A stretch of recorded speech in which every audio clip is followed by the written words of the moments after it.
আগামী জাতীয় নির্বাচন আর জনগণের দাবি আদায়ে যে কোনো প্রয়োজনীয় ভূমিকা রাখতে রাজধানীতে সংগঠনকে শক্ত ভিত্তির উপর দাঁড় করাতে চান ঢাকা মহানগর উত্তরের নতুন দায়িত্ব পাওয়া নেতারা।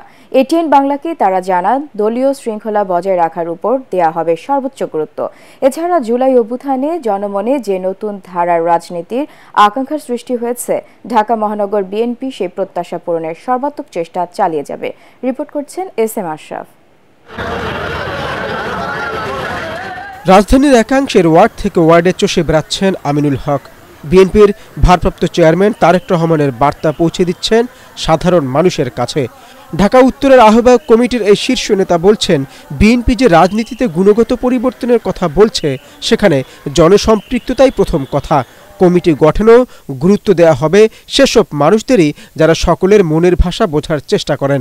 যারা রাজপথে দায়িত্ব পালন করেছে, সাহসী ভূমিকা রেখেছে, কার্যকরী ভূমিকা ছিল, সেই ধরনের লোকগুলোকে বাছাই করে আমরা চেষ্টা করব কমিটিতে রাখার জন্য, যাতে আমরা এবং তৃণমূলে যারা ব্যাপকভাবে কাজ করেছে সেই লোকগুলোকেও আমরা ইনভলভ করতে চাই এবং তাদের মাধ্যমে আমরা চাই যে যারা সাহসী ভূমিকা রেখেছে, যারা সকল ধরনের ঝুঁকি নিয়ে কাজগুলি করেছে, তাদেরকে কমিটি রাখলে সেটা আমাদের জন্য ভালো হবে এবং আমরা আশা করি যে তাদের মাধ্যমে আমরা একটি ঢাকা মহানগর উত্তর নতুনভাবে ঢেলে সাজাতে পারব। বিএনপি জনগণের দল, জনগণকে পাশে নিয়ে আমাদের কার্যক্রম এবং জনগণ কি চায়, জনগণের কি ভাষা, সেটাকে আমরা উপলব্ধি করে আমরা জনগণের পাশে থেকে কাজ করতে চাই এবং স্বৈরাচার মুক্ত বাংলাদেশে ভবিষ্যতে যাতে আর কোনো স্বৈরাচারের জন্ম না হয়, এই জন্য আমরা কাজ করে যাচ্ছি এবং সেই জন্যই আমরা জনগণের পাশে থেকে জনগণের ভাষা বুঝে আমরা কাজ করে যাব ইনশাআল্লাহ।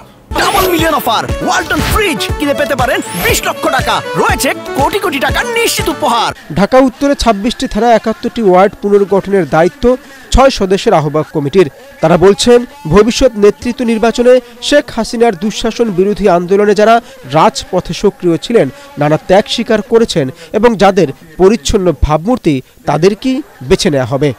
অতীতে যারা নিজের জীবনকে বাজি রেখে দলের প্রতি আস্থা হয়ে দলের নির্দেশনাকে যারা সঠিকভাবে পালন করছে, তাদেরকে মূল্যায়ন করা হয়েছে। এখানে ভারপ্রাপ্ত চেয়ারম্যানের একটা পরিষ্কার বক্তব্য যে আগে অতীতে যত ভাইয়ের কাছে যেতাম, বিভিন্ন নেতার কাছে গিয়ে যারা নেতৃত্ব পেয়েছে, সেইটা আর হবে না। এখন দলের কোনো ভাই নেই, দলের নির্দেশনা চলবে দলের হাইকমান্ডের মাধ্যমে এবং নিজের যে অ্যাক্টিভিটিসের উপরে উনি সেটা মূল্যায়ন করেছেন। কোনো অন্যায়কারী কর্মী থাকবে না, কোনো খুনি মারানোর কর্মীতে থাকতে পারবে না, কোনো রকমের উগ্র পলিটিশিয়ান কর্মীতে থাকতে পারবে না।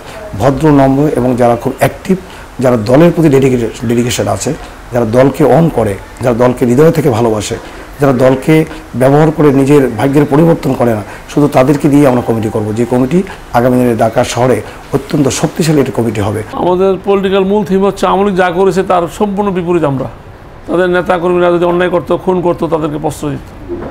আর আমার নেতা দেশনায়ক জনাব তারেক রহমান সামান্যতম একটা চাঁদাবাজিকেও সে গ্রহণ করে না এবং সে নিজেও চাঁদাবাজ না, আমার নেত্রীও চাঁদাবাজ না এবং আমরাও তার আদর্শের কর্মী। আমরাও তার কাছ থেকে এগুলো শিখি নাই, আমাদের কর্মীরা এগুলো কখনো এগুলো করবো না, আমরা শিখিও নেই। দলীয় কর্মীদের প্রতি তাদের বার্তা, দলীয় শৃঙ্খলা পরিপন্থী কোনো কাজে সম্পৃক্ততা পাওয়া গেলে সাংগঠনিক আর আইনানুগ ব্যবস্থার মুখোমুখি হতে হবে। সবাই বিএনপি হয়ে গেছে এবং সেই নব্য বিএনপি বিভিন্ন জায়গায় চাঁদাবাজি, লুটতরাজ, দখলদারি করার চেষ্টা করছে এবং তারাই আমাদের বিএনপির নাম বদনাম করার চেষ্টা করছে। আমাদের দলের লোক যদি কেউ কোনো বিশৃঙ্খলা বা কোনো দখলদারি বা চাঁদাবাজির সাথে ন্যূনতম যদি আমরা কোনো জড়িত প্রমাণ পাই, তাহলে তার বিরুদ্ধে আইনগত এবং সাংগঠনিক দুটো ব্যবস্থাই আমরা তার বিরুদ্ধে নিব। আমাদের দেশনায়ক জনাব তারেক রহমান বলেছে, যারা অন্যায় করবে তাদেরকে কোনো অবস্থায় ছাড় দেওয়া হবে না, তাদেরকে দলীয় শৃঙ্খলা বিরোধী তাদের অবশ্যই তাদের বিরুদ্ধে পানিশমেন্ট হবে এবং প্রশাসনিকভাবে ওদেরকে কেস মামলার মাধ্যমে আইনের আওতায় বিচার করা হবে। আগামী 3 মাসের মধ্যে উত্তরের সব থানা ওয়ার্ড কমিটি গঠনের কাজ শেষ করতে চান ঢাকা উত্তরে নতুন দায়িত্ব পাওয়া নেতারা। মোস্তফা সাহেবের কথা বলছেন, ওনাকে অনেকে মনে করে যে কেন মারানো হয়েছে। উনি কিন্তু যে এই 17 বছরে আন্দোলন সংগ্রামে ওনার কিন্তু এক কঠিন পরিস্থিতির একটা অবস্থান ছিল। এই কথাটা চিন্তা করেই ভারপ্রাপ্ত চেয়ারম্যান তাকে মূল্যায়ন করেছে। এস.এম. আশরাফ, এটিএন বাংলা, ঢাকা।